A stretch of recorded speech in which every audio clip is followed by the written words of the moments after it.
नमस्कार, जय श्रीराम। ही आहे आमच्या पिंपळे गुरव गावाचे प्रवेशद्वार किंवा पिंपळे गुरव गावाची वेस। पिंपळे गुरव हे पिंपरी चिंचवड मधील हवेली तालुक्यातील एक ठिकाण आहे आणि आम्ही पिंपळे गुरवचे ग्रामस्थ आहोत।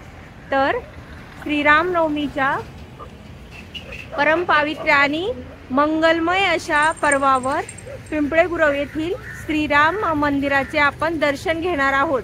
ही आहे पिंपळे गुरवची वेस किंवा पिंपळे गुरवचे प्रवेशद्वार। अशी अतिशय देखणी अशी ही कमान आहे आणि इथून पिंपळे गुरव गावात आपल्याला प्रवेश करता येतो। आणि इथून समोर जो मंदिराचा कळस दिसत आहे ते आहे श्रीराम मंदिर।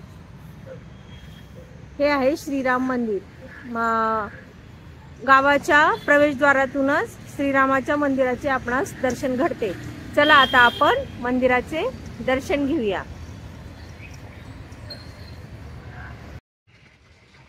आता आपण आलो आहोत पिंपळे गुरवच्या श्रीराम मंदिर आणि हनुमान मंदिरात।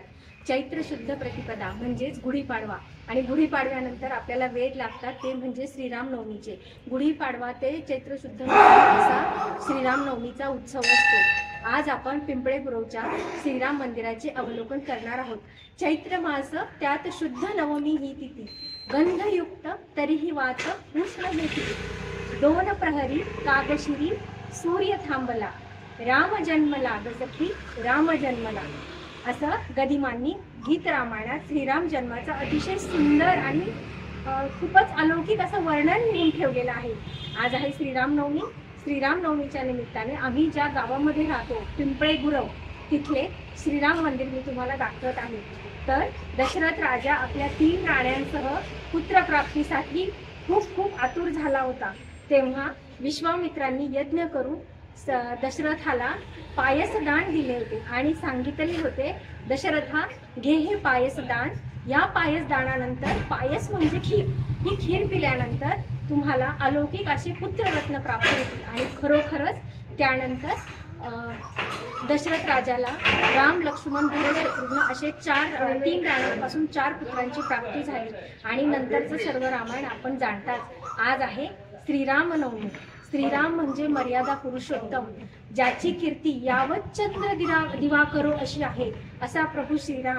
नुसत्या श्रीरामाच्या नावाने मनाला धनाला थंडावा मिळतो आणि श्रीरामाच्या नावाने मोक्ष प्राप्ती होते असाही एक संकेत आहे। असं हे श्रीरामनवमीच्या पवित्र पावन पर्वावर आमच्या पिंपळे गुरवमधील श्रीराम मंदिराचे आपण अवलोकन करूया। श्रीराम हे एकवचनी एकपत्नी होते।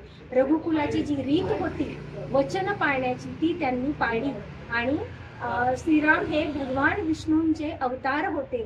श्रीरामाची काय अजून अलौकिकता वर्णावी, तो सावळा निळ्या देहाचा श्रीराम आणि वयाच्या किशोर अवस्थेत म्हणजे 15व्या वर्षी ते विश्वामित्रासोबत गुरुकुलाला गेले होते आणि तिथे त्यांनी सर्व शिक्षण घेतले आणि राक्षसांचं निर्धारण करण्यासाठी, खळांचं निर्दालन करण्यासाठी श्रीरामांचा जन्म झाला होता।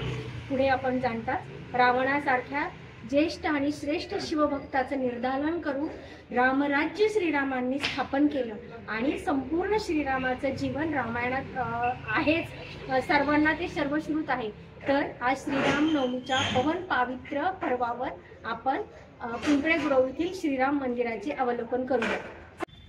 हे आहे पिंपळे गुरवचे श्री हनुमान मंदिर आणि इथेच श्रीरामाच्या अतिशय सुंदर आणि सुबक अशा मूर्ती बसवलेल्या आहेत। तो कोदंडधारी श्रीराम, त्याचे आता आपण दर्शन घेऊया।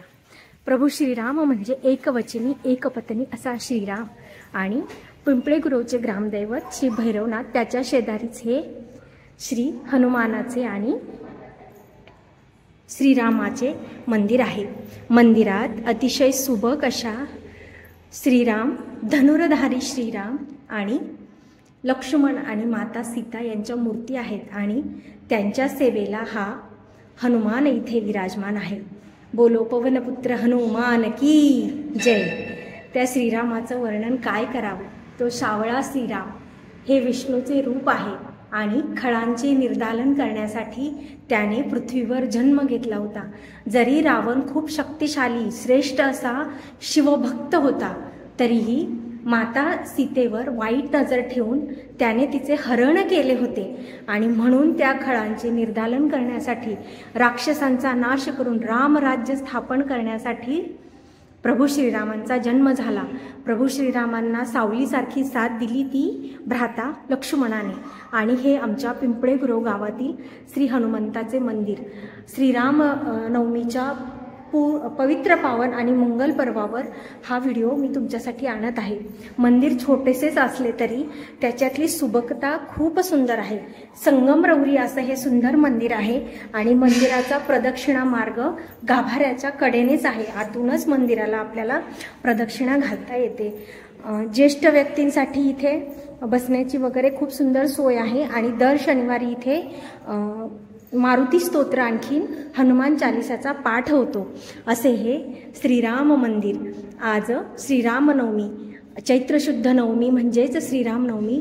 गुढीपाडव्यानंतर खरोखरच वेध लागतात ते श्रीरामनवमीचे आणि मंदिराच्या प्रवेशद्वारावर श्री गणराज विराजमान आहेत। आद्यपूजेचे बाण असणारे श्री गणराज आणि आत आहे ते कोदंडधारी धनुर्धारी श्रीराम, लक्ष्मण आणि माता सीता आणि त्यांच्या सेवेला असणारे मारुती राया, म्हणजेच हे पूर्ण जानकी सीता राम आणि लक्ष्मण यांच्या सुबक आणि सुंदर अशा मूर्ती आहेत। आमच्या पिंपळे गुरवचं ग्रामदैवत श्री भैरवनाथ या मंदिराच्या शेजारीच हे छोटंसं पण अतिशय सुबक असं मंदिर आहे।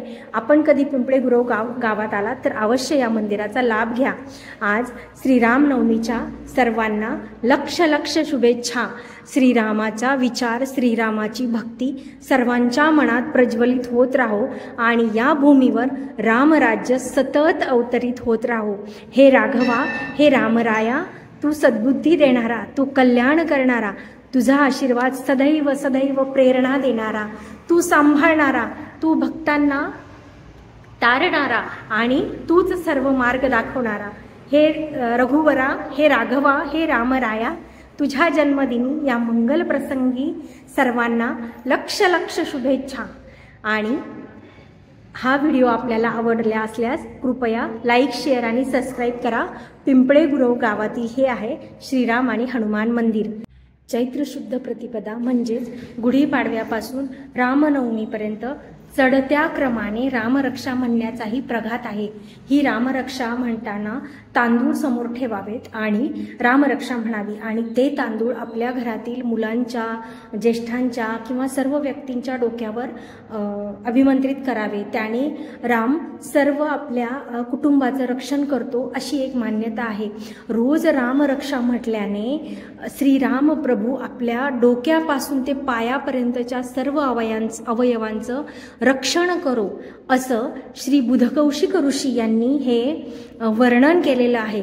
रोज संध्याकाळी दिवे लागणीला रामरक्षा म्हणणे म्हणजे खरोखरच खूप सुंदर असा उपक्रम आहे आणि त्यामुळे आपल्या कुटुंबियांचे, आपल्या प्रियजनांचे आणि आपल्या सर्व घरादाराचे रक्षण होते अशी एक मान्यता आहे। असं हे रामरक्षेचं महत्त्व आहे। तर गुढीपाडव्यापासून ते राम जन्मापर्यंत, रामनवमीपर्यंत रामरक्षा चढत्या क्रमाने म्हणायची असते। त्याचा खरोखरच खूप फायदा होतो आणि मंदिरात रामरक्षा, मारुती स्तोत्र, हनुमानाष्टक, हनुमान चालिसा वगैरे सर्व काही इथे लावलेले आहेत। म्हणजे छोटी छोटी मुलं जरी मंदिरात आली तरी त्यांना हे सर्व बघता येतं आणि हे पाहून म्हटलं तरी मुलांचं ते आपोआप पाठ होऊन जातं। किती सुंदर ही संकल्पना आहे। इकडे श्रीराम स्तुती आणि परत एकदा हनुमान चालिसा लिखित स्वरूपात आहे। असं हे पिंपळे गुरवचं सुंदर श्रीराम आणि श्री हनुमान मंदिर। रामनवमीच्या सर्वांना लक्ष लक्ष शुभेच्छा।